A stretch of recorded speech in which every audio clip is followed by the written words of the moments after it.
Biggest misconceptions or myths about the golf swing is shaffling, and this is a mistake that lots of golfers, particularly mid to high handicapper golfers, make. And if you notice or you think that you should be hitting the golf ball a lot further, then you're also very much likely making this type of mistake. And what happens, you see, is that golfers end up either through lessons or videoing their own swing, they notice the way that the club head is overtaking the hands in the bottom part of the swing, like so.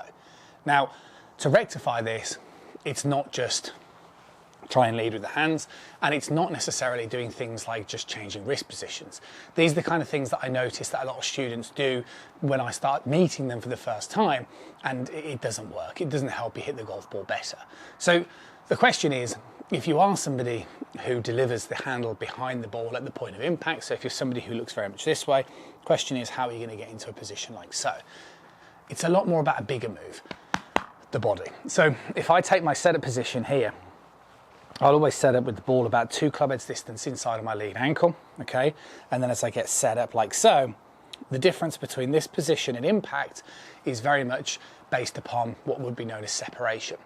So in the start to the downswing, my pelvis is going to shift to the left as it rotates, as my head stays on the back of the ball. And this separation is going to create a bigger tilt. And what the bigger tilt means, it means my right shoulder will drop, my left shoulder will rise. So as I go back into my setup position compared to my impact position, can you see the difference? My pelvis is open, my chest is slightly open, my shoulders therefore have become very tilted, and therefore if my left shoulder has moved into a higher position than it did in that address position, then if I go left hand only here, you can see the way I'm like so, and then I'm like so. Can you see the difference?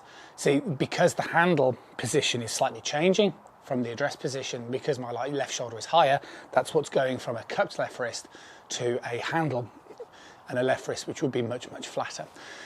The reason why this is so critical is because if I was to do a couple of rope swings here, if I'm somebody who, let's say, gets the downswing sequence wrong, so I hit it like this, I'm going to look scoopy. If I try to rectify that problem by doing this, one, it's not going to look any different, and two, you're going to lose even more athleticism than the scooping action. So what I'm trying to say, and this is why rope training is a really good exercise, is because you can do some lead hand only swings with that feeling of really getting up and through, like so. You can do some trail hand only swings, really focusing on throwing it down, which will give you that speed. And then you can do some two-handed swings where you're trying to get that sensation of getting more up and through the ball, like so. And that's the key thing. So if you are somebody who has an impact position which is less desirable, the answer is not going to be changing the wrist positions. The answer is going to be understanding that you need to let your lower body clear out the way as you keep your head on the back of the golf ball.